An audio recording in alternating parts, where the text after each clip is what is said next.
Adelante, Enrique. Bueno, buen día Luis, buen día a la audiencia.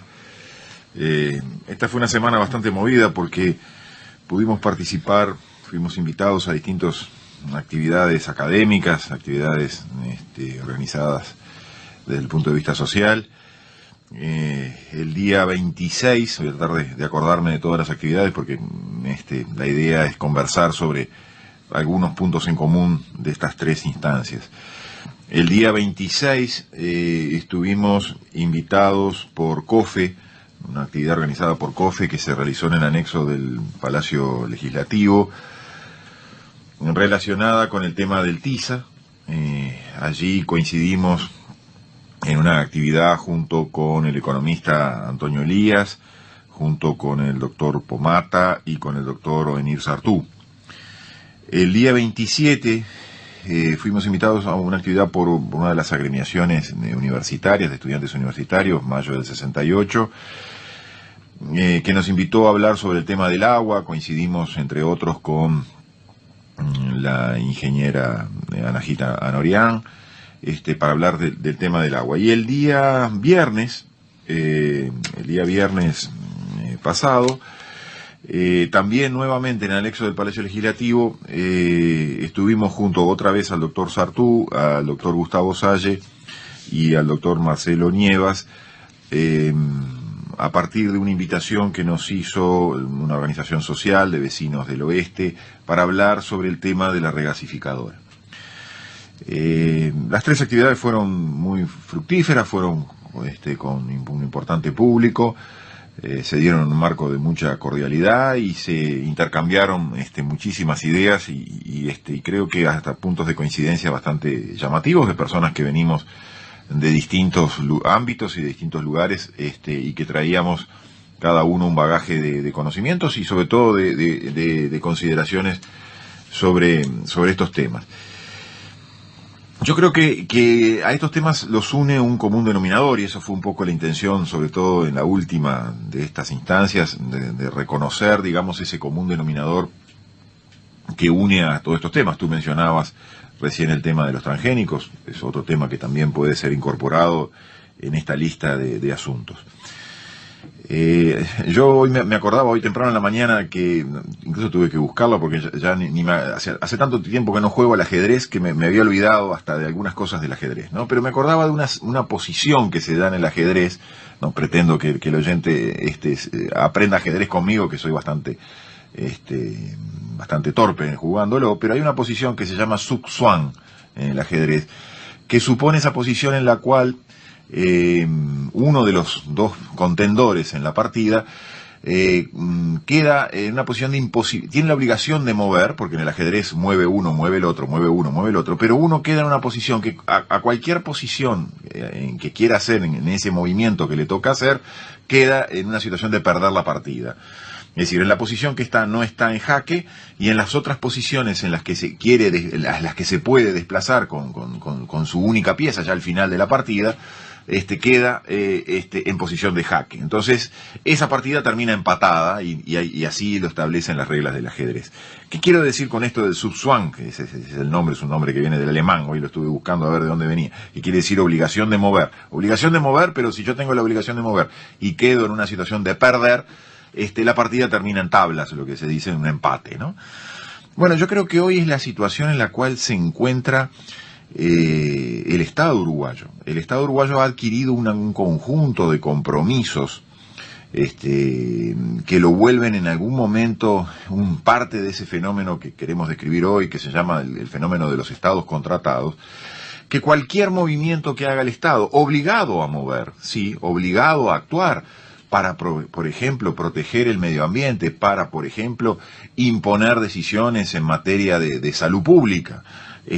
Cualquier movimiento que haga lo coloca en una situación perjudicial. ¿Por qué? Porque ha adquirido un conjunto de compromisos previos, en forma previa, ha consentido una serie de compromisos que lo atan a obligaciones muy onerosas, sí, en muchos casos. En el caso de Philip Morris lo estamos viviendo.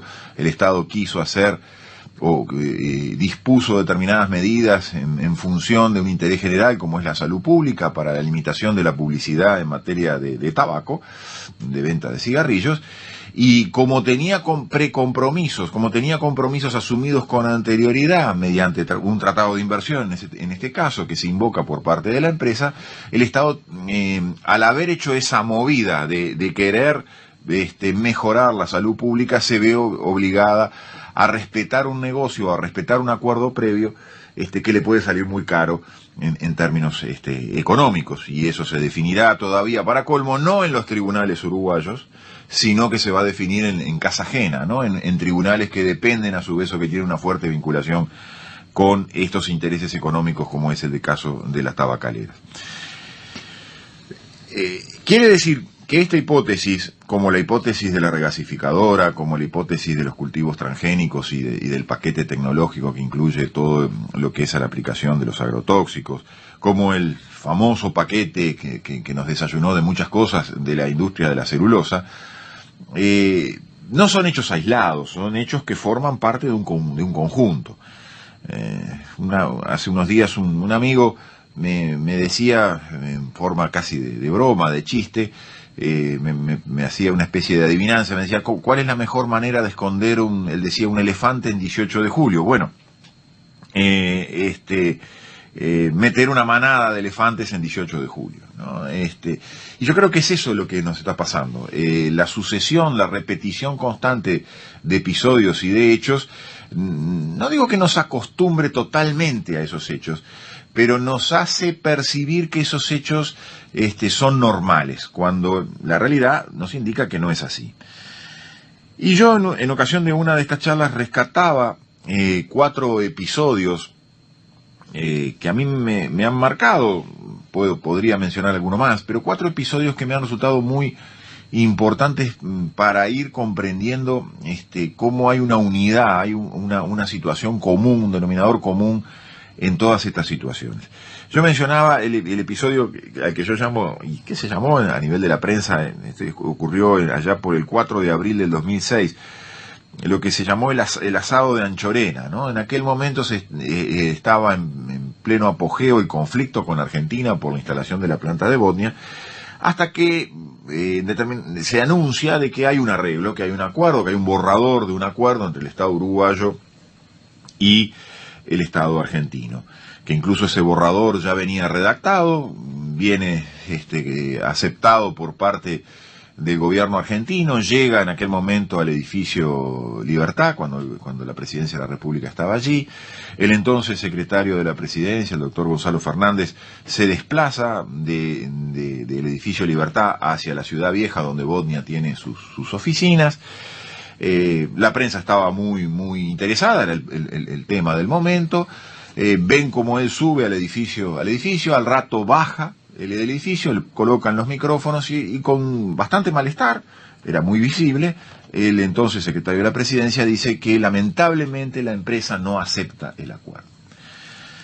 ¿Qué significación tenía este aspecto, que hasta puede ser considerado anecdótico? Bueno, que en el acuerdo entre dos estados, en realidad la voluntad de los dos estados no era la importante, sino que la voluntad definitoria de si había acuerdo entre dos estados era la voluntad de una empresa privada.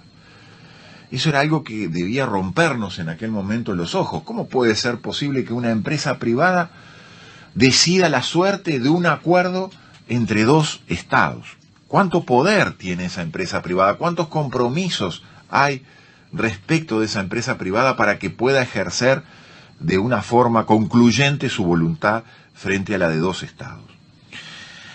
El segundo episodio, los estoy tratando de mencionar en forma cronológica, es un episodio que ocurre el 4 de marzo del 2008. Decíamos que el anterior fue en el 2006. El 4 de marzo del 2008, Botnia decide hacer una fiesta para festejar su instalación en el Uruguay. Ya había empezado a funcionar, ya había sido construida la planta, ya había empezado hacía un par de meses el funcionamiento de la empresa, y se decide hacer una fiesta que no se hace en Fraiventos.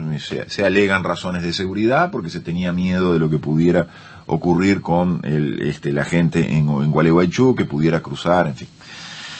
Lo cierto es que esa fiesta se decide hacer y ahí está el elemento más molesto a mi juicio, se decide hacer nada menos que en el Cabildo de Montevideo.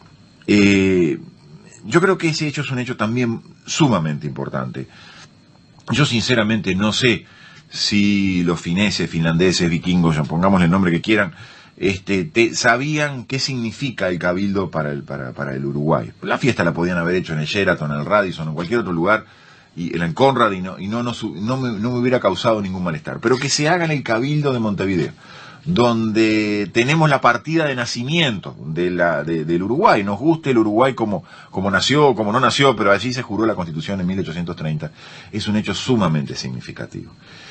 Casi de refundación, una intención de refundar el país, porque además esa fiesta es una fiesta hecha por la empresa, una fiesta cerrada donde la prensa prácticamente no pudo ingresar, y fue hecha para festejar junto con las autoridades respectivas. Yo me acuerdo que en un proceso judicial que nosotros teníamos con respecto a Bosnia, nosotros le preguntamos a la directora de Medio Ambiente, a la ingeniera Alicia Torres, si había ido a la fiesta, y ella nos reconoció que sí, que había ido a la fiesta.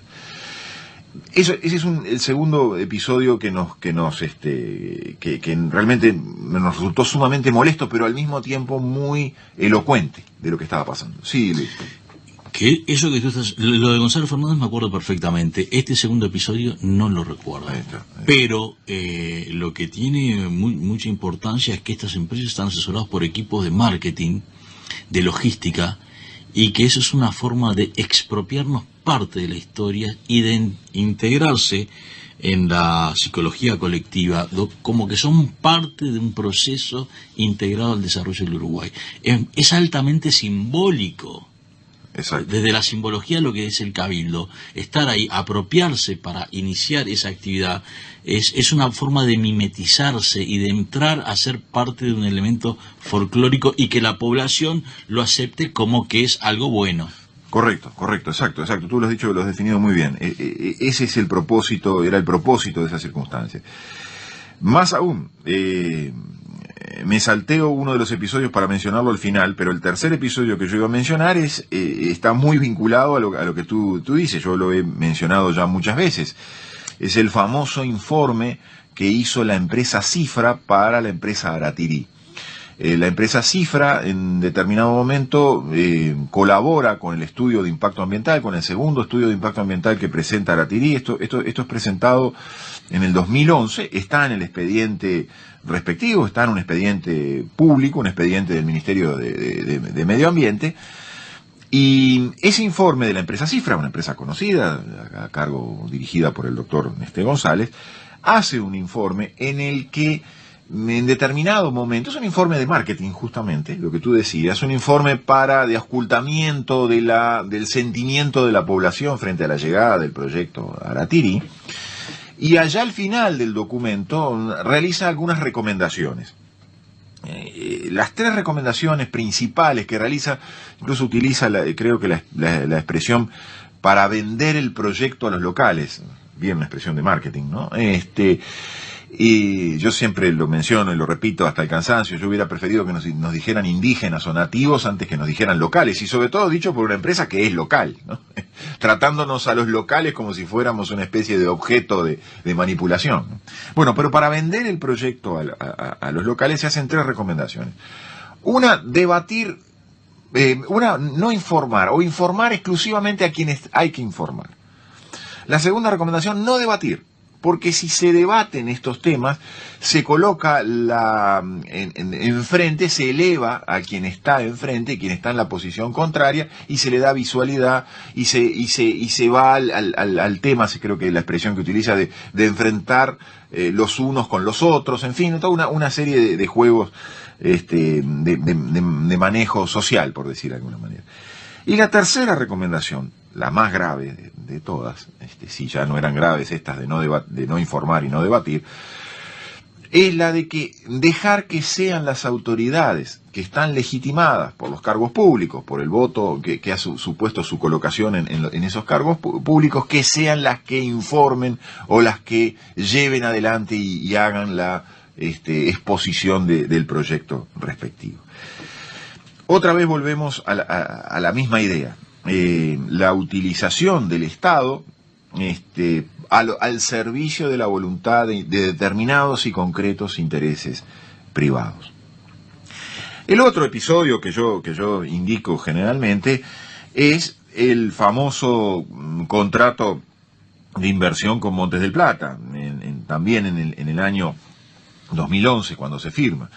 Y solo remitirse a dos cláusulas, aquellas cláusulas que hablan de lo que se conoce como congelamiento del derecho. Ahora me vine a enterar que también las llaman las cláusulas cremallera.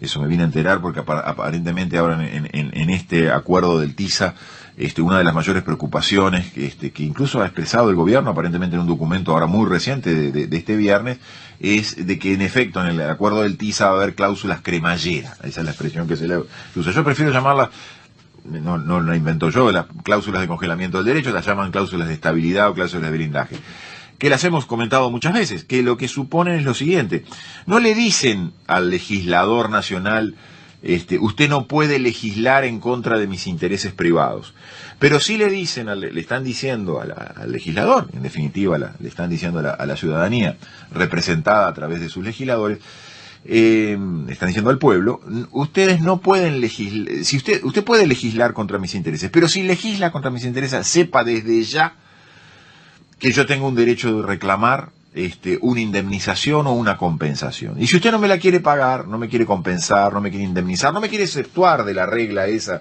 que usted quiere establecer, un nuevo impuesto, una nueva exigencia ambiental, una nueva exigencia en materia de salud pública, bueno, si usted no me quiere compensar, indemnizar o exceptuar de esa situación, como ya ha ocurrido, el impuesto a la tierra, en fin, en varias hipótesis lo podemos marcar, yo lo voy a demandar ante un organismo privado, SEADI o semejante, donde yo tengo todas las de ganar. Vamos a decir, eso no se dice, pero está íncito en esa amenaza. Eso fue lo que en su momento el expresidente Vázquez, ya era expresidente en aquel momento, y el en aquel entonces presidente, señor Mujica, dijeron y hablaron y denominaron como la presión chantajista de los monstruos, ¿no? Haciendo referencia al conflicto con Philip Morris. Exactamente, cuando uno firma este tipo de acuerdos, llámense tratados de inversión, llámense contratos de inversión, llámense TISA, lo que le está dando a la contraparte es justamente eso, el tener, yo creo que otra expresión que utilizó el señor presidente Mujica, el expresidente Mujica, el tener el sartén por el mango.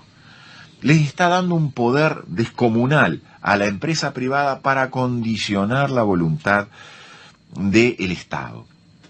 Hay quienes hablan, yo me impresionó mucho un congresista, ex congresista norteamericano, que describió este fenómeno, creo que es una forma muy gráfica de definirlo, como el fenómeno de los estados contratados. Es decir, los estados pasan a ser arrendados, pasan a ser una especie de gestor de servicios contratado por estas grandes empresas para favorecer los intereses determinados y peculiares de estas grandes empresas. Ese fenómeno de los estados contratados nos coloca en una situación bastante compleja desde el punto de vista del razonamiento, porque en efecto hay un consentimiento. Es decir, en el contrato de inversión con Montes del Plata, a mí me molestaba sumamente que la redacción permanente del contrato dice ROU, República Oriental del Uruguay, ROU se obliga respecto de MDP, Montes del Plata. Pero ROU, República Oriental del Uruguay, quien comparecía allí entonces era el entonces secretario de la Presidencia, al decir que comparecía en nombre de ROU, República Oriental del Uruguay, nos estaba comprometiendo a todos nosotros.